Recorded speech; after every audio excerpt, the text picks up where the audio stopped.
Hey everybody, Jason Klamm here, Comedy on Vinyl podcast. This week I have Steve Franks on. He created one of my favorite shows, Psych. It's great. My apologies that this is going up only the day before the season finale.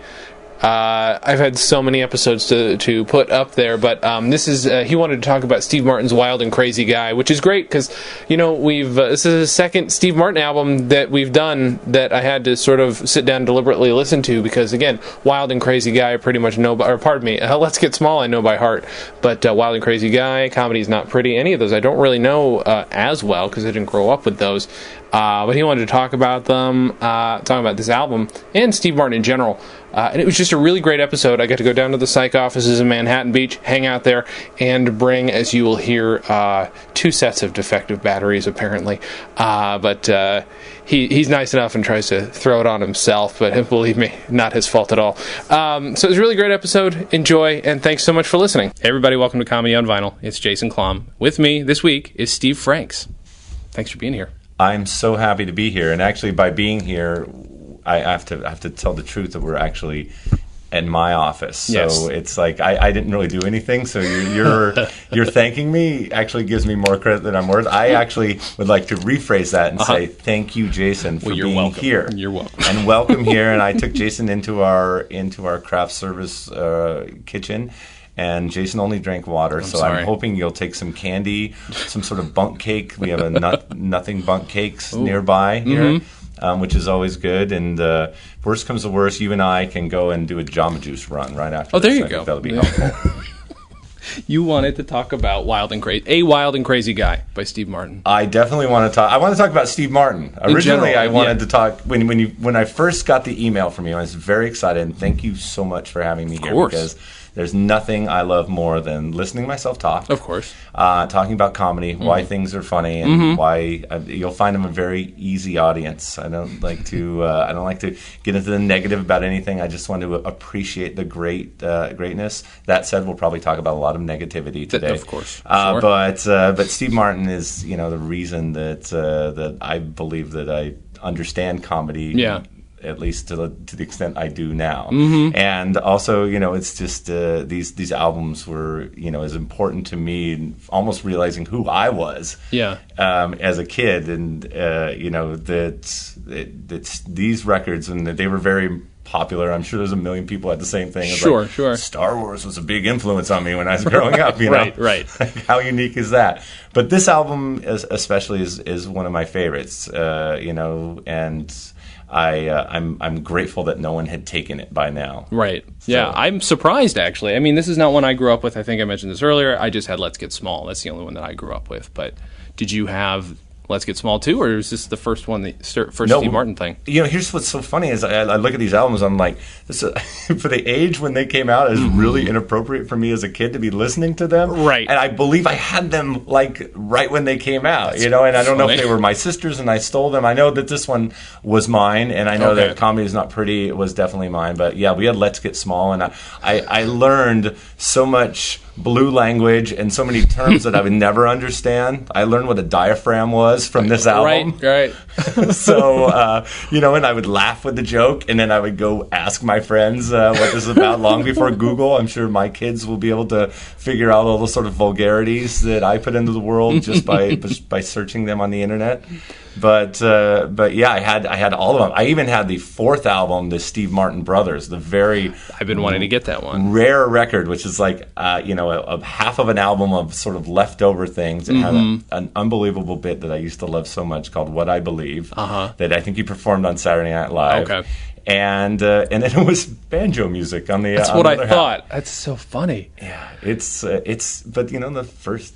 I'll take it. Steve Martin, any sort of comedy bit, and I enjoyed it, and I listened to banjo music because of Steve Martin, and I think that's awesome. Probably something that would make him happy to know that people were sort of introduced to that music. It's like some of the most important music that I've grown up with. Has been I learned the blues from the Blues Brothers. Yeah, right. Which is ridiculous. It's John Belushi singing, sort of bastardizing all these unbelievable songs. Yeah. We were fortunate enough to have John Landis direct a handful of episodes on our show. Yeah. And we got to John is an amazing, fan of the blues. And, I was able to go toe to toe with him with all these blues songs. And I love this and the original. Little did he know all of my knowledge came from Briefcase Full of Blues and the soundtrack to the movie he directed. That's so funny. So, you got to take it where you can get it. Of course.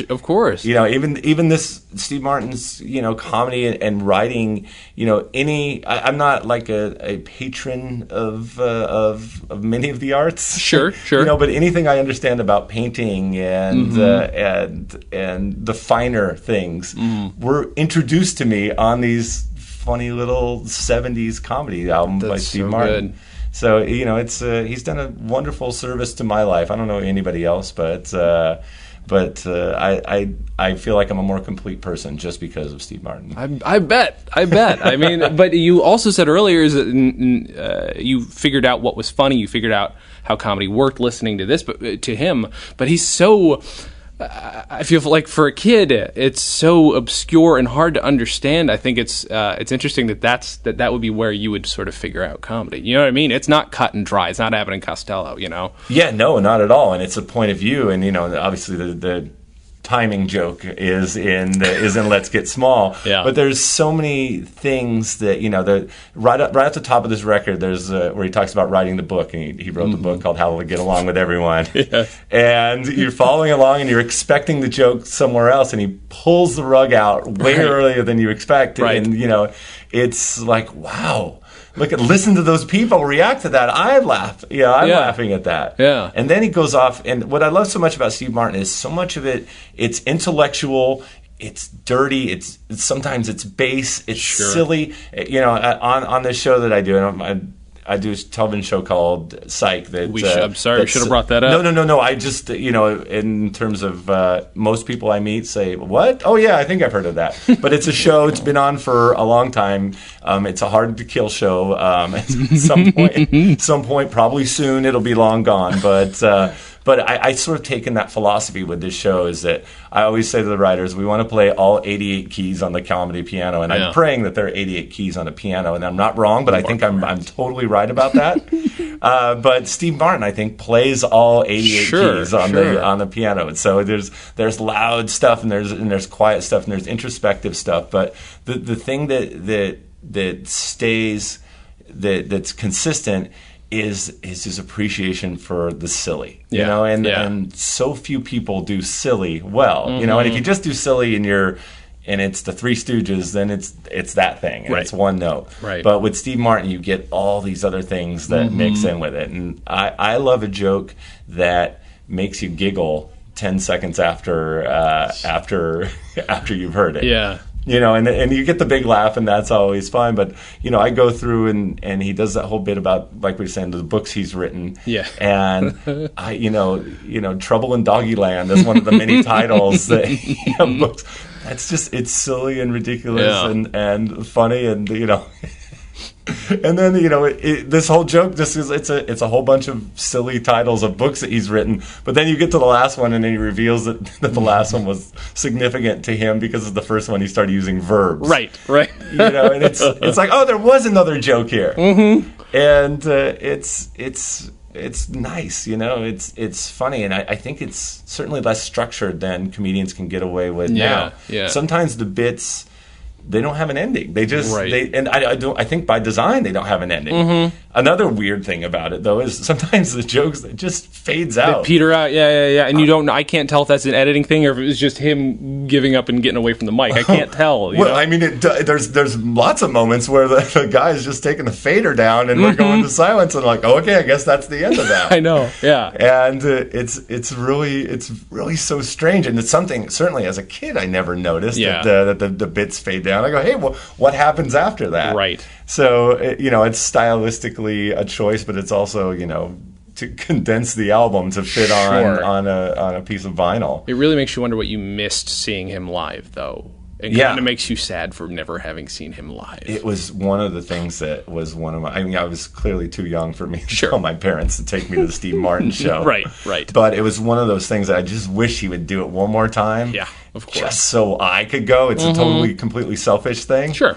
But you had someone on who's really interesting talking about comedy's not pretty, and I just listened to it. I don't remember the guy's name. Jim Bruce, very nice guy. He was funny dude. way more introspective about. He broke that shit down. I wasn't expecting that at all. I was like, I almost called you to apologize for the lack of detail I was going to go into about it. I'm just going to sit here and go, it was good. It made me happy. But it was interesting. He would talk about, I wish he would have done this, and I wish he'd taken that, and to me it was like, no, he just wanted to do what he was going to do. Right. And I don't. Have you read the book? I feel like an asshole. I've never read it. I feel like such an asshole.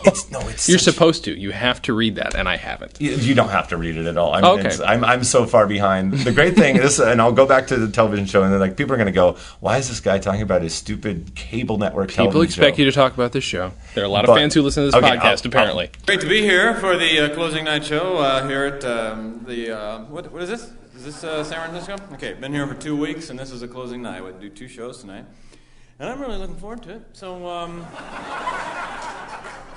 let's get going, huh? I mean, I think there's nothing better for a person to come out and do the same thing over and over for 2 weeks, and this is what I enjoy. So I'm just going to do the same thing over and over and over, and I think rather than do it just twice, I think I'm going to do it over and over. I'm going to do the same joke over and over in the same show. This will be like a new thing. Just briefly, and I apologize, and I'll go back to it, and I'll apologize again. But the funny thing that happens when having a television show to run is you no longer have time to read anything except the multiple rewrites of everything you're doing as you're panicking that you're not going to get the next episode out in time. Right. But the only book I successfully read for fun in the past 8 years, however long the show's been going on, is The Born Standing Up, just because it's something I can keep by the side of my bed, and it's something I had to finish in one day. Sure.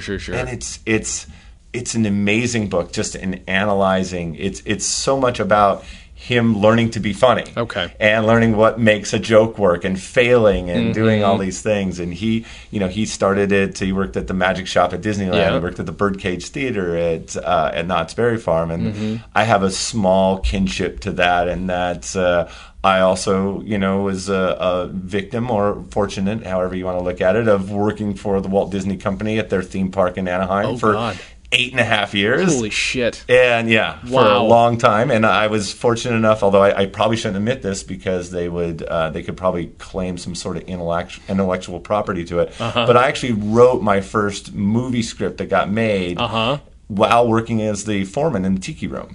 So I would go up there and I would tap Jose on his perch, and I'd say, "Wake up!" And then you're supposed to sit there and make sure that fountain doesn't explode, and that the animation doesn't catch fire, and that people aren't copulating in the back or doing whatever they're going to do. And immediately I would shut the door, go into the office, and I would write my script. And holy crap! And it was a wonderful opportunity. I was in college, and and I had the opportunity. I finished a movie script because of that, and sold it, and that's how I got into this ridiculous business. That's really funny. So I did feel a kinship to him, of knowing course. that he was on stage there, and I was not on stage. But I did stand up a little bit for a few years while I was in college, and just enough to know that it's the most, and this, it's the most sort of, just from being up on stage, it's the most immediate, gratifying to have an audience just screaming back at you. And screaming happily, occasionally when that happens. But it's, it's the most immediate, great reward you can have in this business. And it was really fun to do, but it was enough to know that it would kill me if I had to do this, if I had to try to be able to do this all the time. But I got to have the fun of it, and I felt like I would work the Jungle Cruise, and I'd be the guy driving the boat. But instead of talking about any of the animation or the audio animatronics, I was working out material for my next show. So we were past the dock, And you know, as we would get into the rainforest, and it was, "Where are you from, sir? What are you doing?" Crowd work on the Jungle Cruise. Yeah, that's amazing. I apologize to all those people who got on my boat on a bad day, and but you never knew if you were having a good day or a bad day, because you didn't know if everybody was Dutch on your boat or if they were just really sick of you doing your own bits. Holy cow! Does this album feel to you, and this could be my own ignorance of some of Steve Martin's process, does it feel to you, as it feels to me, like he's trying shit out, or do you how deliberate is it, do you think? It feels more polished than a lot of stuff you hear, but it isn't the well-honed machine that Let's Get Small is. You know, it's just like a group has a debut album, and it's the 10 best songs that they've been playing in clubs for 5-10 years. Yeah, and those were his best bits, you know, in Let's Get Small. And what's so interesting about this record is that, you know, there's a handful of bits that were probably the other bits that he was doing. Sure. And there was new stuff because you can see him affected by the fame in a way. And there's a lot of stuff that you see sort of fall apart. He does a version of the same joke a couple times on there. Yeah, he does. You know, one about some people have a way with words and others not have way, and he does another thing with language. You know, it's sort of to speak with pizzazz. You know, So it's sort of, you're seeing him working out things on the record, and you're seeing stuff that's also, you know, that certainly felt like the whole philosophy, religion, language, that whole section, which I think is, you know, the highlight of the record for me, along with Cat Handcuffs, which we should talk about. We should give its own bracket to Cat Handcuffs. Agreed. As short as that is, it certainly deserves it. But it certainly feels very polished at the beginning. And what's amazing about this record is it's almost like there's the moment that Steve Martin becomes a superstar right in the middle of this record. And it's half of it is recorded at the boarding house in San Francisco, and half of it is recorded at Red Rocks in Colorado. And he literally starts this bit, and it fades into a crowd of, instead of a couple hundred people at this small club in San Francisco, it turns into 3,000 people screaming, and the feel and the approach completely changes. Sure, yeah. And I mean, you know, for the worse, of course, because comedy shouldn't be performed in front of 5,000 screaming people, because it's like, as soon as you say, you know, something raunchy, then immediately the crowd's going nuts. It's like a group of drunk frat people, you know, and it's, you know, he still manages to pull off Cat Handcuffs in that half. But the rest of it is, the more base, vulgar stuff. It's still, I laughed like crazy when I was a kid about. Still chuckle to myself, but I just find myself pining for that first half, the quieter, the intimate stuff with the crowd, and, you know, it's essentially more intellectual. And there's a lot of catchphrase stuff on the second half too. I mean, there's a lot of him. Either he's playing with it, or he is just playing to the crowd and giving them what they want. I can't tell. I know he's a smart guy. So my question is I just wonder if he's doing that. I don't know. It's hard for me. I think so. I think you had to at that point. If you're going to see Steve Martin, it's literally like going to see the Rolling Stones, right? You know, at some point, and everybody's there for a good time, and he's delivering what he needed to deliver. I don't think he could do any of the quieter stuff from Let's Get Small in a room like that. You know, and it becomes all about, you know, the characters, the brothers from Saturday Night Live. I've never known their name. The Dan Aykroyd, I looked it up today. Wild and crazy guy. I looked it up today, and I can't remember it. That's really helpful to you. I'm sorry. No, it's not. Because, you know, to me, it's like, it's my least favorite part of the record, because I can see that on Saturday Night Live. He's doing it alone, and it's, you know, I guess the kitty litter part of it is more fun, but certainly everything that precedes it is more of a highlight to me. And, you know, the other interesting thing is he introduces King Tut live, the crowd goes crazy, and then the crowd just fades out, and they play actually the single of King Tut. And I go, oh, that's cool. It takes us out of the world of the concert into King Tut, and then inexplicably the song ends, and the crowd fades back up. Right? Yeah. Jesus, that's so funny. It. Sorry, I didn't mean to interrupt you. No, go ahead. If you've got a thought. But I was listening to, because I had to listen to it 3 times today. Okay, again, that's great. I listened to it twice today, and then over the weekend, and it's right best assignment I've ever had, Jason. Good. Best assignment. All right, well, that makes me feel good. Actually, I didn't even look at the inside of this yet. It's him holding a giant cat.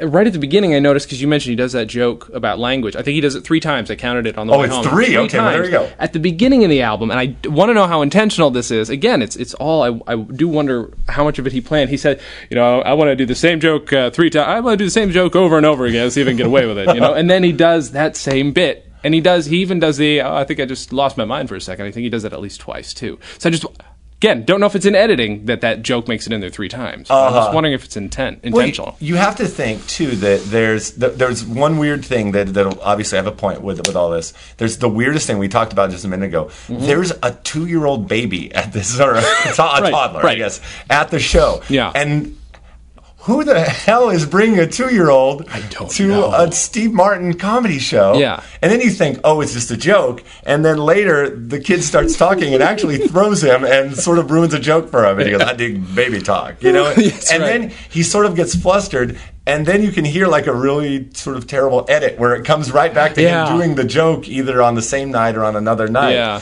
But it's hard to sort of judge unless they say this was a show on April the 20th, 1972. That obviously wouldn't have been 72. Would have he would have been working on the Smothers Brothers show or something like that. Call. And he still would have had black hair. Yes, he would have. Although who knows? He went gray very young. He did.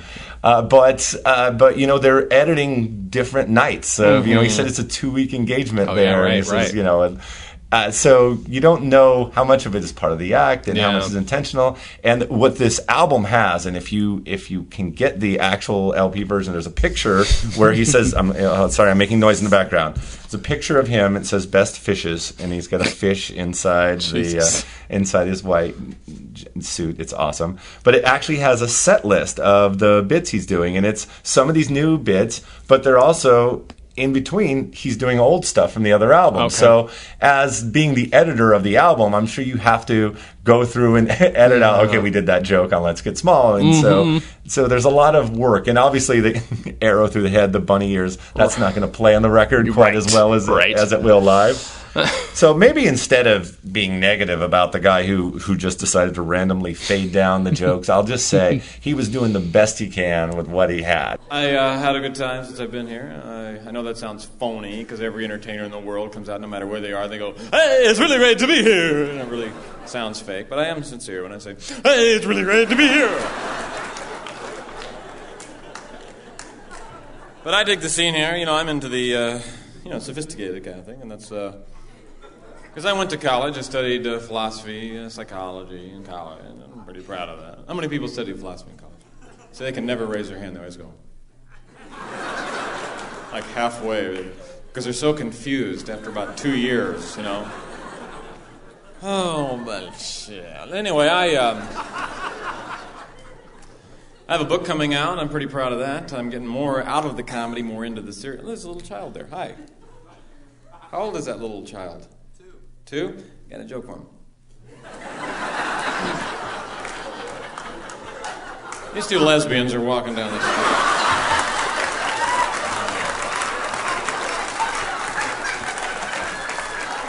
I mean, I wonder. I feel like there's less visual on here because in Let's Get Small, there's quite a bit of like, now I'm going to suck this piano into my lungs, and then like, what does he do? Like, what is he actually doing there that makes that really funny? Like enough to get that big a reaction. So there's less of that on here. I feel like. Yeah, there is, and on that Steve Martin Brothers album, the Elusive 4th record, it opens with him saying, "I'm going to do a trick for the people in the back. It's the disappearing dime trick," and it's like, gone, and so to me it's like I love those things on a record because I'm just imagining, obviously it doesn't. The joke of that is you're not supposed to be able to see anything. Of course. Holy shit, that's so funny. Do you remember? Can you spot anything in your own work that's specifically been influenced by Steve Martin, or is it just it's all overarching? Well, I think that obviously there's been lots of things. We have a running bit that we do on our show where we have one of our characters introduces his partner as, my name's Sean Spencer and this is my partner, and then it's different every time, Yes, and the more ridiculous the better. And in this season's premiere, he introduced his partner Gern Blanston. That's right. Which of course is one of my favorite bits from the previous record. And Steve Martin did a bit, and this actually is apropos for what you were just saying. He did a bit about my real name is Gern Blanston, yes. and he's going to go back to it, and he's going to do movies. Gern goes to college, yes. and do books, learn with Gern, but the funny thing is, he also does a bit on this record called My Real Name. Yes, has nothing to do with Gern Blanston. Nope, his name is just a sound. And I love the sister's name. It's a heel. Oh, that's right. I did that terribly. I understand, Jason. I want you to do some awesome impressions for me during this. Not this happening. Okay. Because they're never that good. I am heavily ridiculed in the writer's room for my terrible, terrible accents. But I think they're just, it's them reflecting their own, because I think my accents are terrible, but they're not terrible. Okay. So I don't do impressions, and I certainly don't do voices very well. But I understand you're spectacular, and if anybody ever has the chance to come somewhere to see you do impressions, they should drop everything they have, pay whatever it takes, and get there. I agree. That's very nice of you. Do you remember? Was this obviously not? These were not the first comedy albums you got, I assume. Were you listening to ones your parents had first, or was it a comedy family? The only record that my parents had that was a comedy record that I can recall right now for the purpose of this statement is they had the Button Down Mind of Bob Newhart. Of course. And that was the first one I wanted to do, and then that was like the second episode of your thing. And though, I will say this, not to interrupt, we need to redo it again, because if you listen to the first 3 episodes, they're jacked up. We listened to it and talked at the same time. Oh, made really? No sense. I don't know why we thought that was a good idea. So I'd be willing to do it again. I will come back, and by the way, I will come back and I will come to you. Woohoo! And travel to Burbank, which is the beautiful Burbank place that you talk about at the beginning of your podcast. And that'll be probably exciting for me, and it'll get me out of my office, and I'll be very happy to go somewhere. As long as you bring candy, I'm okay. I will bring lots of candy. I'll bring too much candy. So did you listen to that album a lot? Was it a family thing, or did you just find it sitting there and you listen to it yourself? My sister is 5 years older than I, okay. So I got the benefit. This is the best thing about having, because it was just her and I in terms of and siblings. We didn't have any other siblings. We had parents there, so it was good. We weren't latchkey kids living in the house alone. But I got the benefit of her generation and my generation, in terms of. We never went to the same high school at the same time, but I got the benefit of all the things that she liked. Sure. So Steve Martin was certainly more appropriate for her than it was for me. But so I listened to those with her, and we spent a lot of time. I don't think my parents sat down a lot with the Let's Get Small record, but I think they enjoyed it, and certainly we were Steve Martin fans across the house. We had the Bob Newhart record, but upon getting Let's Get Small, I became voracious for comedy records, and I bought anything that I could get. I listened to all the old National Lampoon records, and learned songs can be funny. I had the 2 Tom Lehrer records that were so instrumental in terms of comedic songs and brilliant. And that's how I learned about the 50s and 60s. From that, awesome. I would not know who Werner von Braun was. Right. I would not know what genuflecting is if it wasn't for Tom Lehrer. And such an interesting person, and in terms of, if you ever get a chance to Wikipedia, if you don't have time to learn about Tom Lehrer, just do the wiki page and just see his reaction. He was in the spotlight for a certain amount of time and just let it go and continue to do odd little things occasionally.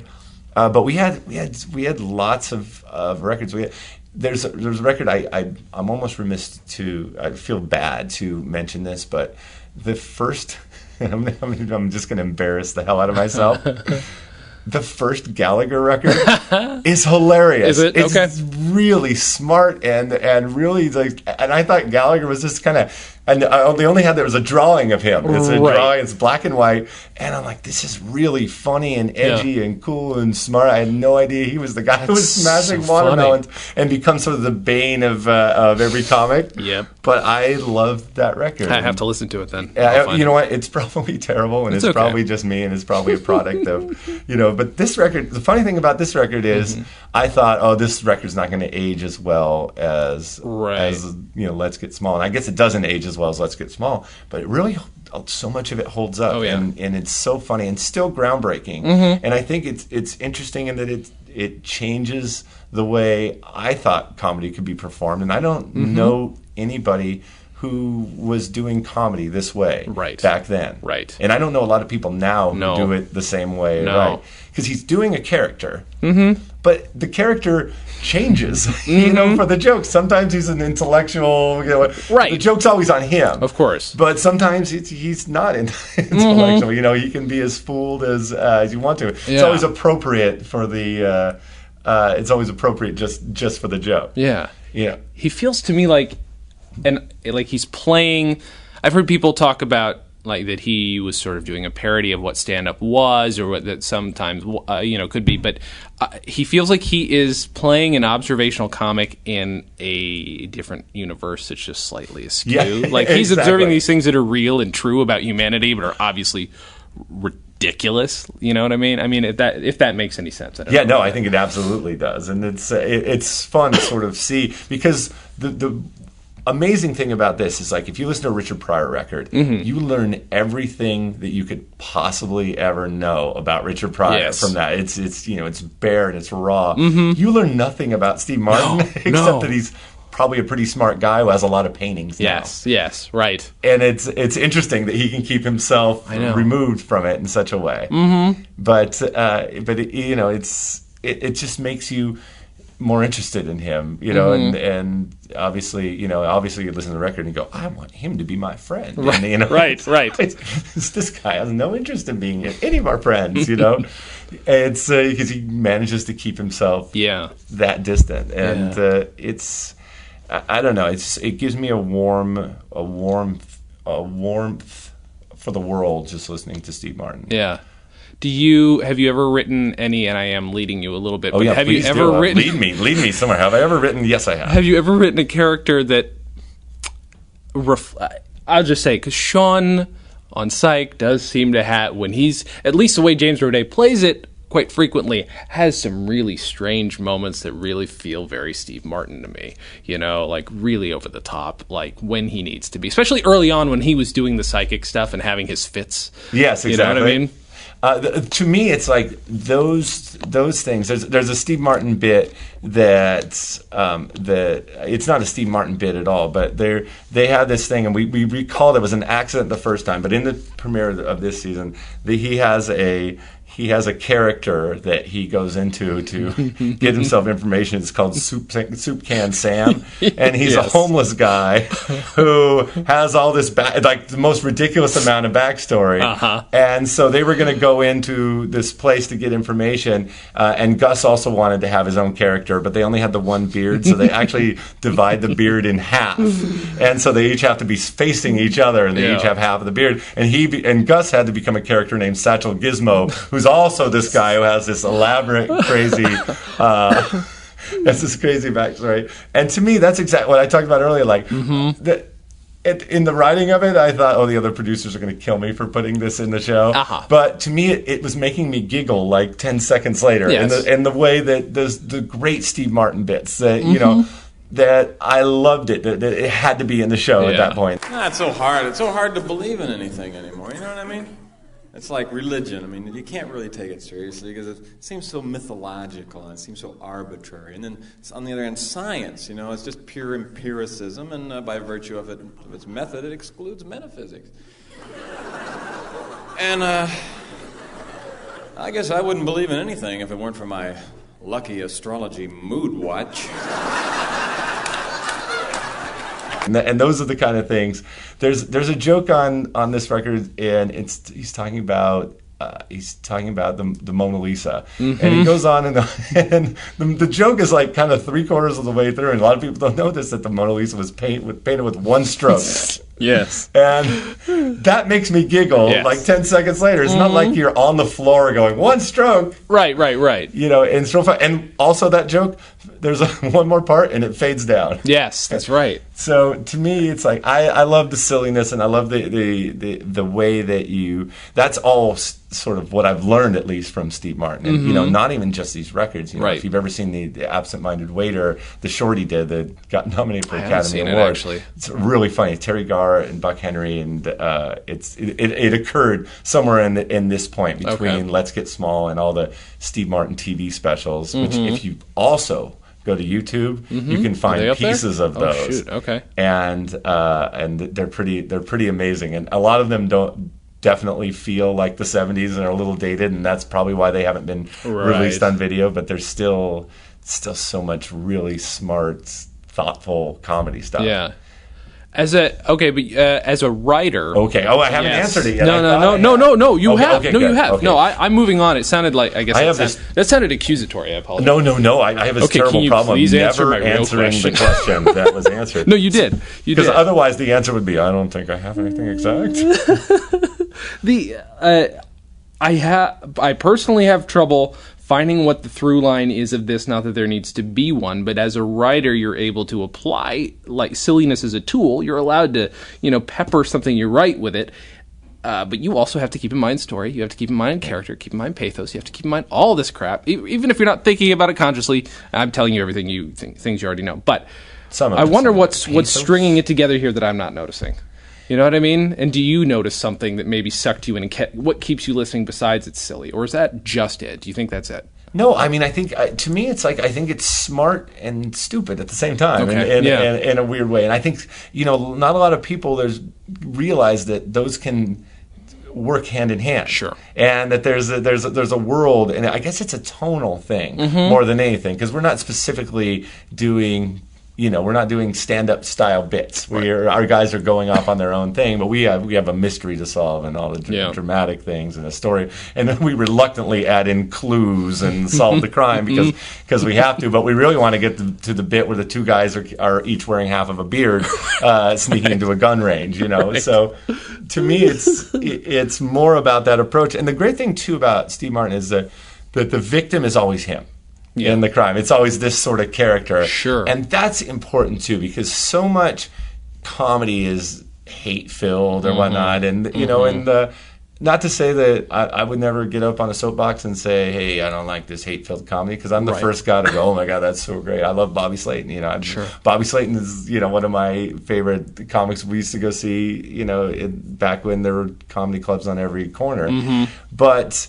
this was interesting, and that the joke was always on him. Yeah. And that's funny, and that's the thing that I've tried to take away from it. Is like, it's like, how about something that the joke is on us, and that we're not. There's no victim here except for, obviously every once in a while we'll go off the rails a little bit, right. But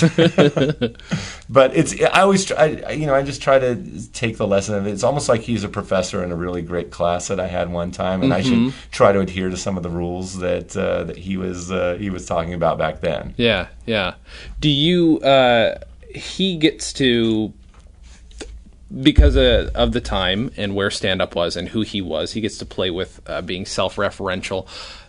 Psych being a really heavily culturally referential show, I feel like you still have to really avoid too much self-awareness. I don't think you can. No? I don't think I don't think you need to. No? I think too much self... No, I mean, culturally, the references, you can't go too far for me, because... For me, it's like I'm a consumer at heart, and I love things, and not things. I don't like. I'm the last person. I'm 6'8", so I can't. enjoy clothes or cars. So I can never like enjoy the things that make people feel like they're hot shots. Sure. But I love snack foods and I love candy and I love movies and and so all those little things. I'm not even a technophile, so I reluctantly get an iPod after they've been out for 15 years. Yeah. But I love pop culture, and I love the silly things that So for me, referencing that is part of my life. It's my vocabulary, and I think on our show we drive the people, at least who do the licensing deals, insane because we give more free references. Sure. Anybody. Yeah. And it's always when they'll call us and they'll say, they'll call us with something and they say, hey, Del Taco wants to do something. Not that they haven't. I'm like, oh my God, I love Del Taco, the combo burrito. And I said, can we talk about the combo burrito and can we talk about the spicy Jack quesadilla with the no chilies? Or with the chilies. Oh yeah, I keep the chilies in there. So for me, it's always about something I love. And then they'll say something and I'm like, oh, okay, that vacuum. I don't know. It's, so I'm a sellout in terms of I have things that I love. Like I've been trying to promote the Coke Freestyle machine for the last 5 years. I tried to get one in an episode. You know what the Coke Freestyle machine is? I've heard of it. It's a machine. It's the most magical thing in history ever. I'm going to put it on here. You can cut this out if you want to. But it's almost like a computer Coke machine, and it's got this touch screen, and it has 107. I don't know what it is right now. Let's say it's 107 flavors that you can do. So you can do Diet Coke, and hey, that's great. Well, hold on, I want grape Diet Coke. I want caffeine-free grape Diet Coke, and you can sort of mix these. And I'm sure these little cartridges that are like ink cartridges, or there's little magical Oompa Loompas inside. I don't know. I'm looking either way, but these concoctions are made for you, and I love that machine. And I've been just trying to get the word out, and I try to get the Coke company to come to me. It was like, get me one, and we had this, I'll say it's a kerfuffle, but trying to get this machine into Canada where we shoot. Really? And we couldn't do it. But I had this wonderful bit written for that Sean, he finally gets some money. And the one thing he wants is a Coke Freestyle machine, because that's my dream too, even though I don't ever think about how would I ever reload all the cartridges and whatnot. And I'm sure there's lots of service that goes along with it. I'm frightened at the cost, but... yeah, exactly. It's beautiful and compact. It's space. I think it would probably fly to the moon if you asked it to. I probably haven't answered any of the last 5 questions. That's fine. No, we got to talk about soda. We got to talk about soda. We talked about that. We talked about comedy. We haven't talked about Snyder's of Hanover. I feel like we could talk about that for a whole issue. I do. I love the Snyder's Now that I know that you must indeed love them, that even makes it funnier. Let me tell you something. Snyder's of Hanover has been one of our great sponsors. They came to us early on, and they started their pitch, and I said, guys, stop. Just stop right now. I'm going to tell you a story. Every year, I drive out with my wife, we drive out to spring training in Arizona, and I stop at the Snyder's of Hanover factory. And they close, those sons of bitches at this place, close at 5 o'clock. And how am I supposed to, on a Friday or whenever I can get out of work to drive out there, get to the point where I am already in, I believe, I'm just embarrassing, I would know the city. I'm going to pretend like I don't know the city. Okay. I don't know. It's I'll say it's Chandler, which it's definitely not, because Chandler is the home of Cracker Barrel, and there's also 2 other Cracker Barrels before that. We're not going to talk about that. That's fine. But the Snyder's of Hanover factory, how can I get there by 5? And so I was in, but they said, I said, the only thing I ask is that you bring back the honey barbecue pretzel bites. And they go, not only are we bringing them back, we have them right now. I'm like, this is so amazing. And so they said, we're going to send a whole box. So they sent this amazing giant box of these individual, it's like cases, like there's 2 guys carrying this giant box. Oh my God. Turns out it's the honey mustard. It's the mustard barbecue. Totally different thing. Not that good. Oh, I'm sorry. So all those bags. I was the one who was supposed to eat them all. Right. They just kind of went to waste. I think there's probably two or three bags still somewhere in our kitchen. So if you go back there, you find some Snyder's of Hanover, anything with mustard barbecue. Don't touch them. It'll probably take 10 years to digest. This album kind of feels like it is dripping with pop culture, regardless of references. He's very much of his time, like I said a second ago, but it's very high pop. You know what I mean? Yeah, certainly. Yeah. You know what I mean? Like there's certain. Give it a couple years, and music would become very similar. You know, music was becoming bubblegum and becoming new wave and becoming very polished. While he's not polished, it's. I guess I don't know where I'm getting this sense, but I mean, does that make sense? Well, yeah, no, certainly. I mean, there's one of the great run-ups is he talks about philosophy, and he goes into this whole thing about metaphysics and all of this stuff. And it's a really intellectual run. And dismissive about it, too. Yes, exactly. And then he says, I wouldn't believe in anything if it wasn't for my lucky astrology mood watch, you know? Yes. And that's certainly of the time. And the mood ring, I remember, never had one, which always wanted one. Sure. They seemed to be always like some sort of puke green gray. But yeah, certainly that was like the sort of hip thing at the time. And he manages to stay out of it. Wouldn't it be weird if you died and you woke up and you were in heaven, just like they always told you? And everybody had wings on and pearly gates. Wouldn't you feel stupid? Oh no! You mean that this is what? Oh! In college, they said this was all bullshit. I'll just come in and what? You been keeping records on me? Well, it wasn't so bad. How many times did I take the Lord's name in vain? Ugh. 1,000,006. Oh. Jesus Christ.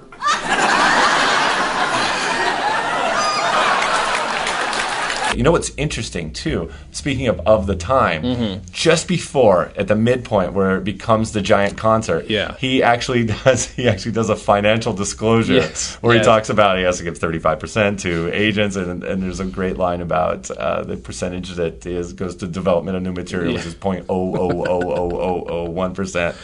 And then he talks about he did the math at $3 a ticket, fill a 3,000 seat house, you make $9,000, which is. It's like, wow, tickets for $3. Right. Earlier in the show at the boarding house, he says, he's playing banjo, and he goes, it's great creativity. It's like, it's not often you can pay $4 to see somebody jack off like this. Yes. Yeah. So it's like, wow, his tickets were $4 and $3. So and then he does this, and then the bit goes on to say if it was $7.50 a ticket, it would be this, and then I'm going to say $22.5, but my math is probably I think that's right. That sounds right. And he goes, and just for fun for myself, he says, if I fill a 3,000 seat house at $800 a ticket, it's $2.4 million. And what's so interesting now is people charge $800 a ticket now, and he's actually seen the future in a very strange, sad way. Yeah, very sad. That Barbara Streisand will charge you $800, but I love that bit is so funny because it's like one show, goodbye, and he would make it all in that one night. And there's actually 2 times that he predicts the future, and I think it's actually the album you were talking about last time, which is Comedy's Not Pretty, and he's talking about how to make $1 million and never pay taxes. Oh yeah, that's right. And the bit is first make $1 million now, and then first get $1 million. But and the joke is you say I forgot to pay taxes. Right. Well, I'm listening to the radio. And I'm listening to Ralph Garman on K-Rock, who is extremely funny, and I'm hoping he's accurate on this because I'm going to quote him on this. But he's talking about Lauryn Hill. Oh yeah, didn't pay all these taxes, and the defense, according to Ralph, and I'm quoting Ralph now, that she said she forgot. Yes, yeah, I heard that too. Wow, Steve Martin, 2 times in this week has successfully vaulted 25 years into the future. It's insane. The other related quote was that she compared it to slavery. Having to pay taxes, which was holy cow. I'm on that. I want to go back and see it. That can't be right. I know. But my friend who's a tax attorney told me that that's what she read too, because she's up on all the stuff. So, holy cow. So can I assume then after this, were you a big fan of his films? Or I did. It's funny because no one no one can say. Well, I mean, I guess people can say that The Jerk wasn't like it was a big hit, but it seemed like when the reviews came out, and I was way too young to follow reviews. I had this obsession with reviewers and reviews and following them, and the same year that this album came out, I think it was the same year. I think it's like the movie 1941 came out. Okay, yeah, the Steven Spielberg movie, and it was debacle because it was a $41 million movie and it was this crazy thing. I was obsessed with that movie, just in terms of the making of it, and I bought the. Like as a kid, I bought the novelization of it. Saw the movie, and I loved that movie, and just because I felt like I was the defender of 1941. Right. I was the only person who was going to stick with it. Funny. And it's one of those things with Steve Martin. It's like The Jerk came out, and I think it was a huge hit. Yeah. At least it felt to me it was a huge hit. But I was a kid, so who was I to say? But then it was Pennies from Heaven came out after that, and certainly that didn't happen. And there was like a string where people were like, oh, okay, well, these movies aren't too good. But to me, it's like Pennies from Heaven is an interesting movie. Even if you watch it now, it's almost impossible to find anywhere. Yeah. But it's really a bold follow-up, especially from The Jerk. Right. But Dead Men Don't Wear Plaid is... It's obviously maybe there was somebody who had done that before, but unbelievable. It was, but the early movies it was hit and miss in terms of The Man with Two Brains is one of those you have to go back years later. Yeah. And I don't know if I could watch it again. Yeah, I'm scared of it. I'm legitimately scared of that movie. I have nightmares about that movie. Oh, really? Yes. Isn't there a part in the movie where a bunch of paintings are shaking on the wall? Some shit. Yeah. No, I watched that when I was a kid, and I was screaming and crying. So I have tragic memory. I can't watch it again. I don't think I could. Maybe once, but it scares me. You should go back and watch it just for is it the pointy birds that he talks about as a poem that he has? Yeah, that's right. It's very, very, it's very strange. So if anybody ever wants to know how to kill me, exactly. Put that movie in front of me and I'll have a heart attack. Just so you know. Or just make paintings come to life. God. Oh, yep. Nope. That just gave me chills. Be a case for our show. We could put it on there. We should. I'm trying to think of, there were, All of Me was the one who sort of brought him back. But I mean, it's funny because there's Steve Martin's genius, and I will say genius. I don't think you should throw around genius, but it's certainly qualified for genius. For sure. Based on the book The Cruel Shoes alone. Yes. Or Cruel Shoes. I added the because it's The Cruel Shoes just in the story. It is. Cruel Shoes. But the movies are few. There's All of Me was sort of a popular movie, but I watched that not too long ago, and it certainly much of it stands up. Okay. L.A. Story is good. Bowfinger, like the stuff he wrote. Roxanne, of course, is easy to follow and or easy to love. That actually might even be the best of the non-jerk sort of realistic ones. I'm trying to think, what Steve Martin movies do you like? The Jerk is honestly the one that sticks out the most, which is also what made me laugh because the juggling kittens bit is in this. I know it's so. I always thought that it was Let's Get Small, the movie, and then this. So, but it must have been. This must have. Yeah, this was 78, and The Jerk came out in 79, right? Yeah, that sounds right. 79. It must be. It must be 79 or 80. I don't know. Certainly, yeah. I'm certainly I guess so. So it was. Let's take that from the act and put it in the movie. And it was always so interesting to see that bit translated from a stage bit because it really does take you completely out of the movie. Yeah. It's like, well, notwithstanding the fact that he's also the guy in the movie that's doing the cat juggling. Right. But go ahead. Sorry. Oh no. I was just saying that there's certainly he's had a long, amazing career, and it's just managed to be great often enough to keep going. There was a period up when Bowfinger came out. Oh, Steve Martin's back. Steve Martin's been back so many times. Oh yeah. You have to have respect for this guy, though. It's hard. I don't know. The idea of a comeback for him doesn't make any sense. There's no point. It's just him. Like, he's going to be there. He will be an icon forever. At least he's solidified that. Did you ever work in? Speaking of working stand up, did your stand up ever make its way into anything, or was it just an experimental comedy period for you? It was a period. It's a funny story. At least I hope it's a funny story. I started it with it's a funny story, but I was at UCI. I was a member. I was working in the video department. I was taking all these video classes, making movies. And I went to make a movie about Jay Leno was coming to our school to do stand-up. And he's going to play this 4,000-seat Brent Event Center. And there was a group of comedians.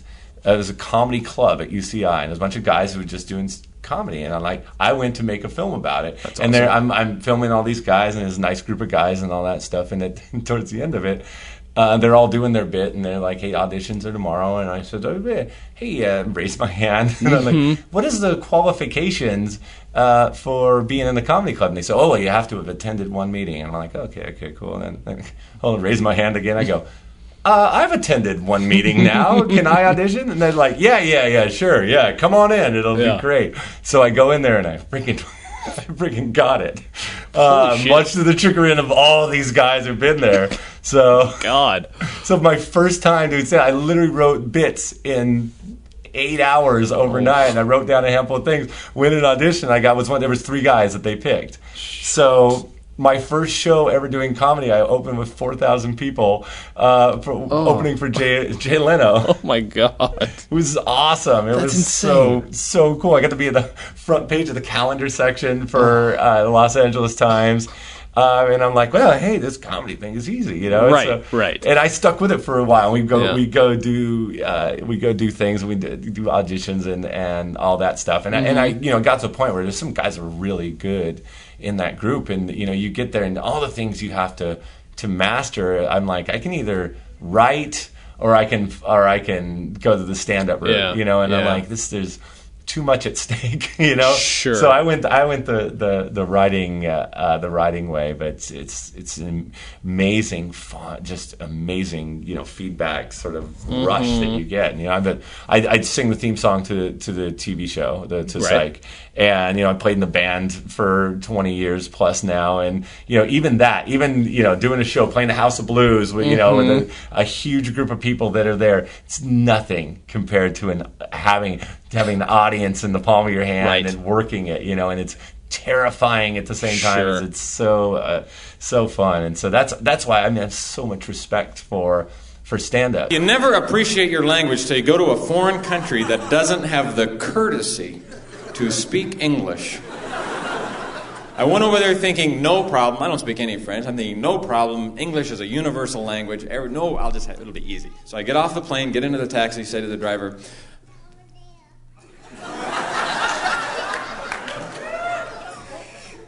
I dig baby talk.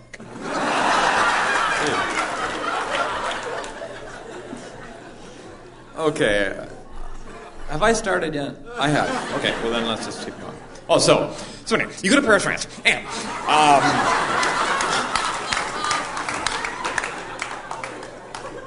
well, let's go back to what I was talking about Paris, France. I remember, don't worry. No, so did I say a courtesy to speak English? I said that, okay? Now, to me too, that when I saw the Adam Sandler, what was the Adam Sandler movie from when he's just when he's dying, he thinks he's dying. Funny People.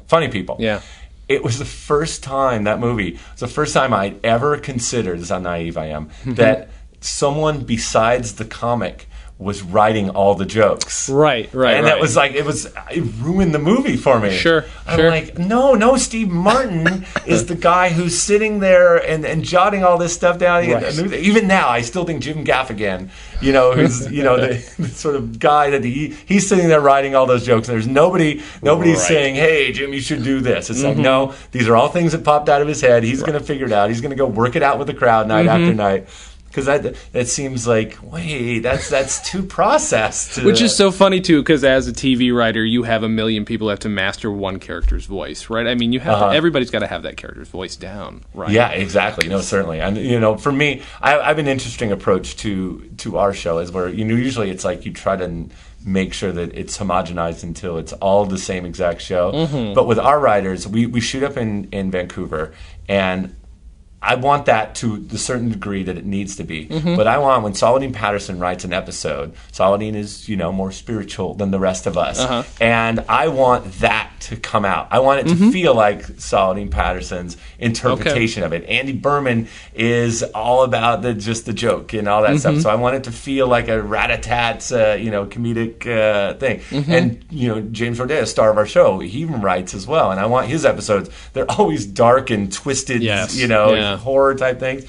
That's great. That's what I want, because I want, if you're going to have a writing staff, it's like, let them bring their personalities to it. Sure. I send them up to Vancouver with their episodes. They're the executive producer of their episodes. Make sure that it tracks and it's still our story. And I have to watch dailies and keep an eye on everything. But it makes the writer more invested. Sure. It makes for a better show. Yeah. It's like you hire these people, let them do their thing. Like the secret of success. It's my secret to success, and it's very simple. It's like you surround yourself with great people, and you let them do their job. Yeah. And if I'm directing an episode, and and the gaffer has a great idea, which they often do, then I want to hear it. I'm not going to shut down the show. It's like, all right, everybody got their two cents in, but right. I feel that at any moment somebody can come up with something that's great and helpful for you. So, it's inclusive in a certain way, and sometimes you have to say, okay, stop it, I got this right now. Yeah. But I think it's a smart way to go. Do you enjoy that more than the lone wolf stand-up type thing, or even like being a musician? I mean, they're just different so muscles. So different. Yeah. Like musician, the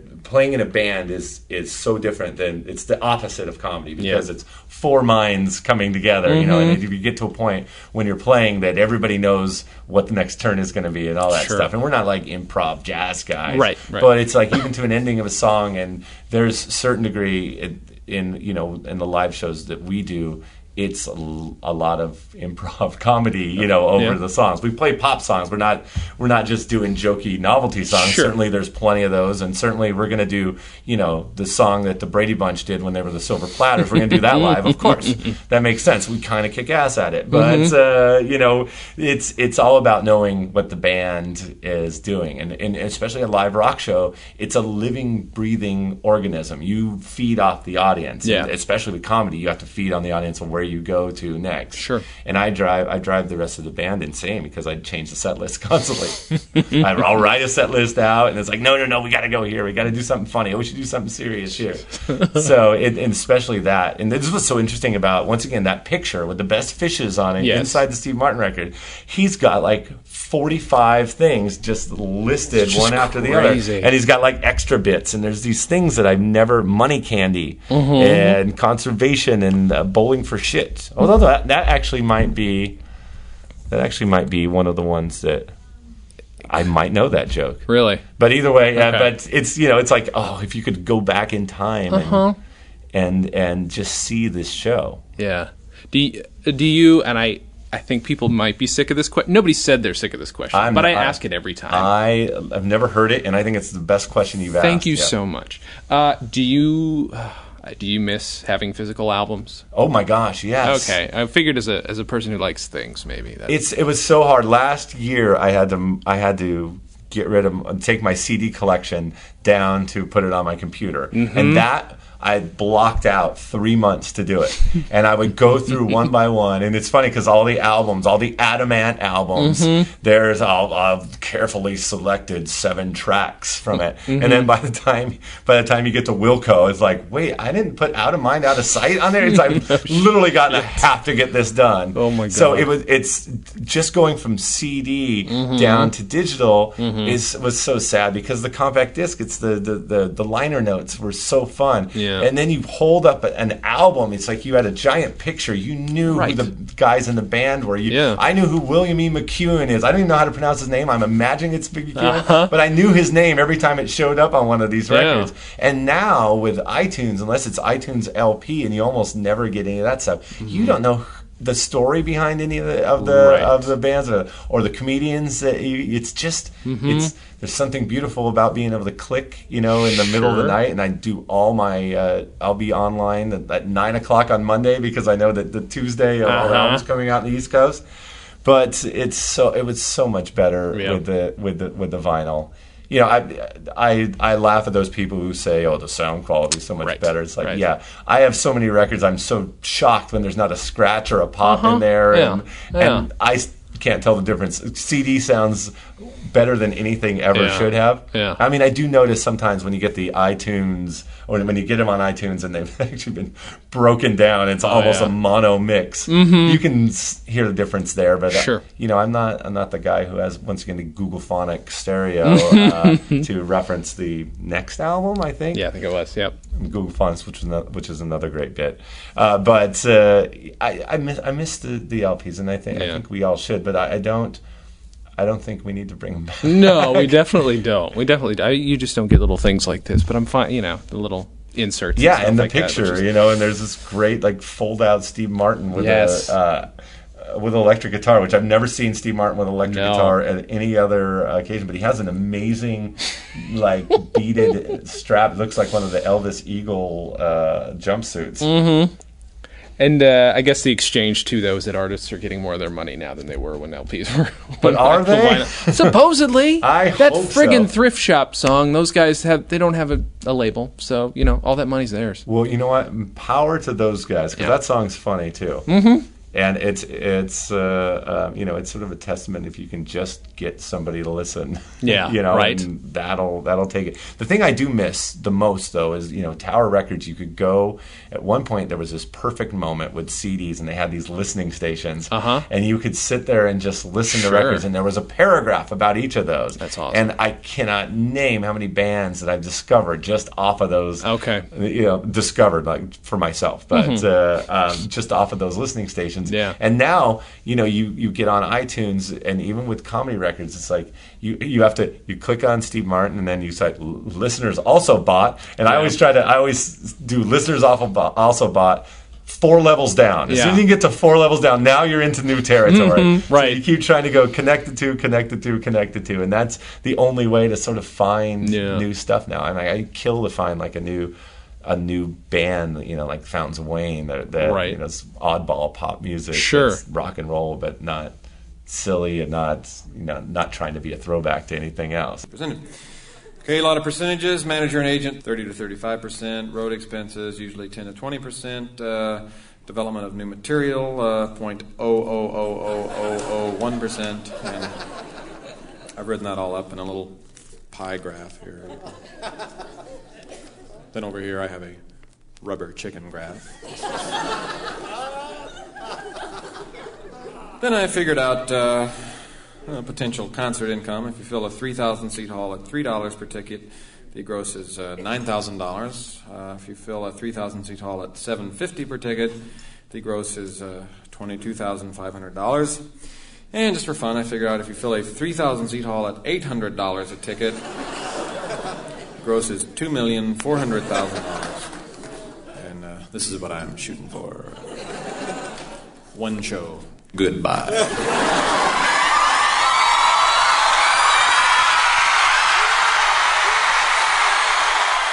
I'm finding it's harder with comedy, too, to find something new. It's very difficult because podcasts are the one thing that are exposing me to comics I've never heard of, Yeah, and I'm sorry, I bring in Steve Martin, which is not the... Are you kidding? No.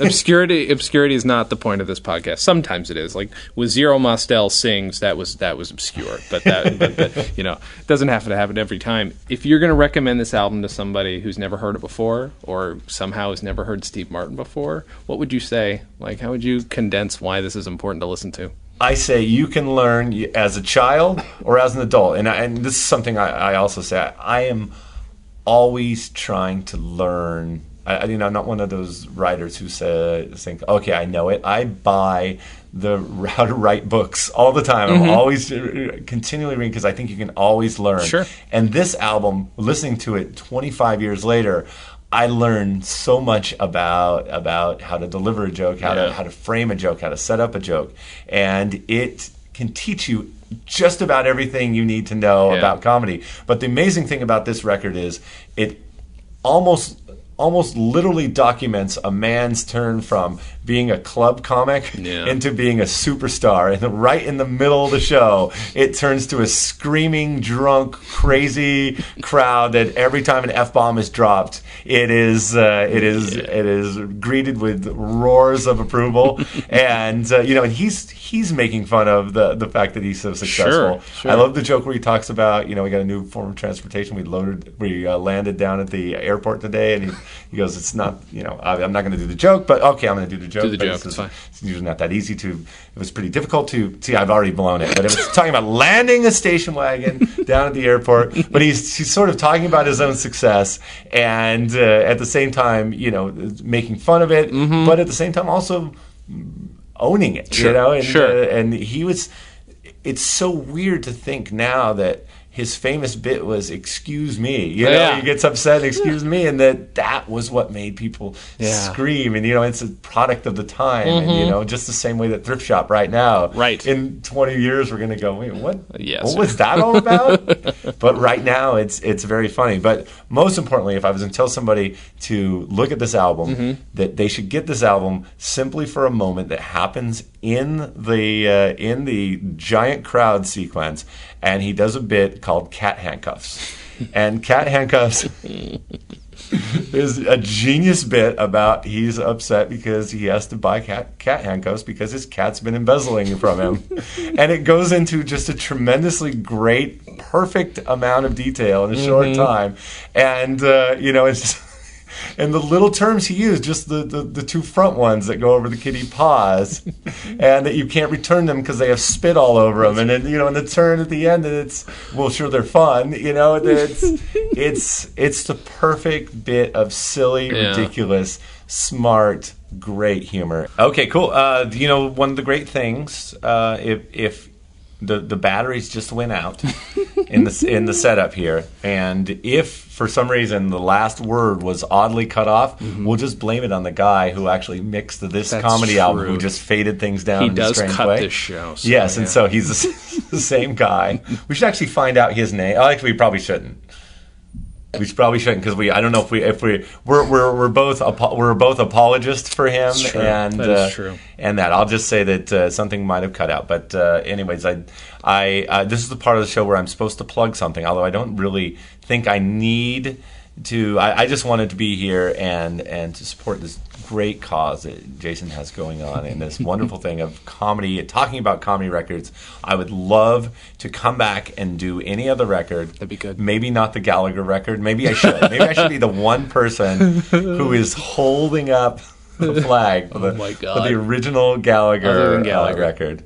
Gallagher himself might actually. Has anyone ever done Reality What a Concept, the Robin Williams record? No, that's the one Tim Amundsen wanted to do next, actually. Oh, I have that record if he needs it. Okay. Good. So that's in my collection. I have so many that I've never brought up. But I guess if I'm going to plug something, I'm going to plug Psych. It's on USA Network on Wednesdays at 10 p.m. right now.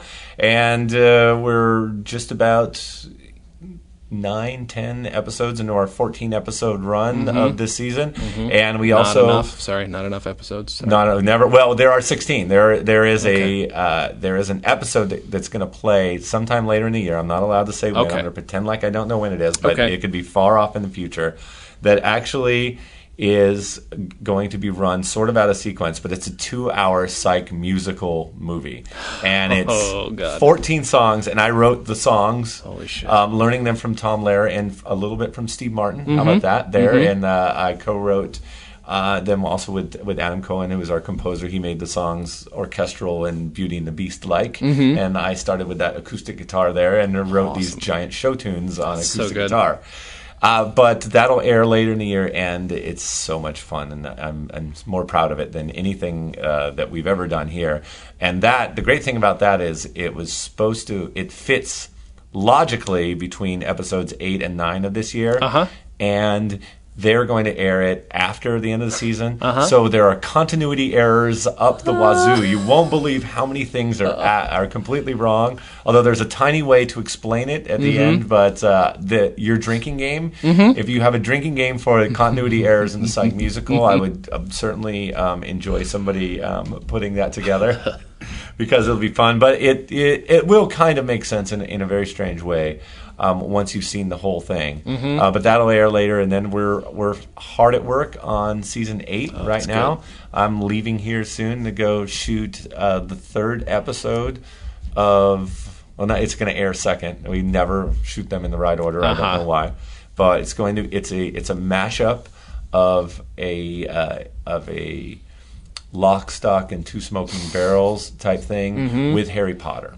So, which I think those two naturally seem to go together. So we're going to shoot that. Fingers crossed, but it's going to be fun. It's going to be a little Guy Ritchie-esque, and it'll have a lot of things that we don't usually do. That's so good. So, and this has been so much fun. I love can we just do this without recording it? Can we just sit down like once every 3 days just talk about a record? I'll just come down to Manhattan Beach. Okay, or I'll come up to Burbank. Yay. That's good. And with then some candy. Again, I can go to Paquito Mas when I'm up in that's a nice Burbank. place. That works. That always makes it worthwhile. Oh, by the way, I do need to ask you, and this should be very important. It should be definitely part of the podcast. Don't edit this out. Okay. I need a good donut place in Burbank. Okay. Is there one? Yeah, I mean, we're talking about like super specialty or like I'm at like 5 minutes, but either way. Sorry. I have broken the record. I've talked my way through 3 batteries. Please heavily edit this down, especially when I don't answer any of the questions. I just keep talking and going on. But I actually had started a conversation about what's a great place in Burbank for donuts. There is a place on Magnolia.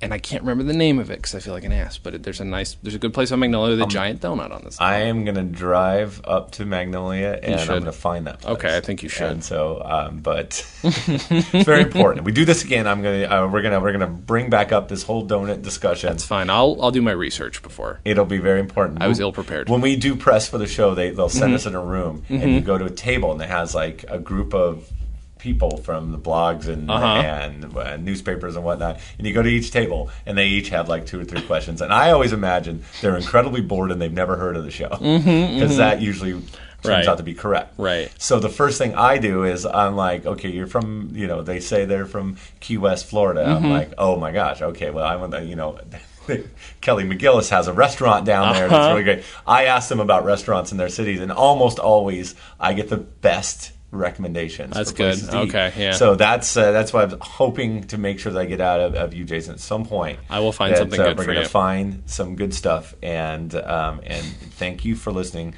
to this incredibly important podcast. Oh, and I do want to. There is something I want to plug that I read off of your website. And that is, if you feel compelled to monetarily compensate Jason for all the hard work and all the stuff, then do it, because this is a good thing. I'll take it. We have shirts right there, right? We have T-shirts that you can get. We don't have a donation button because we have some problems with it. Okay, all right. Then just buy the T-shirts. They're great T-shirts, and they probably fit really good. You can PayPal it to me. That's exactly. So there we go. So that's what I'm plugging today. All right. Well, that's very nice of you. I thank you so much for doing this. Oh, this is so fun. So much fun for me. And everybody, thank you for listening. And as always, have a good thing. One last thing. If you bought my album and you came down here expecting me to do a lot of routines from the record and I didn't do them, maybe 1 or 2, there's a reason for that. I think performers have to move on. You just can't do the same old material over and over and over. And it's kind of a cheat, I think, to rely on the same stuff. And if you don't agree with me, well, excuse me!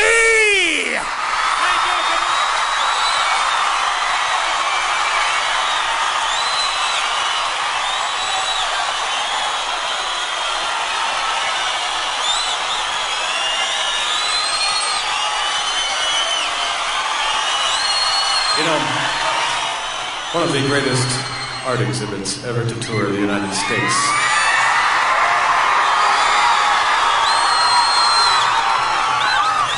is the treasures of Tutankhamun or King Tut.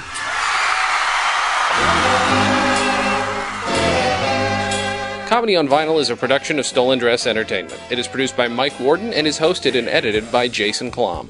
Visit stolendress.com to listen to our other podcasts, read our blogs, read our tweets, watch our videos, and read our books. Please subscribe on iTunes, rate us highly, and write your reviews. You can follow us on Facebook.com/ComedyOnVinyl and Twitter @ComedyOnVinyl. Did you do the monkey? Born in Arizona, moved to Babylonia. Now, if I'd known they'd line up just to see him, I'd taken all my money and bought me a museum. Buried with a donkey. He's my favorite honky. Born in Arizona, moved to Babylonia.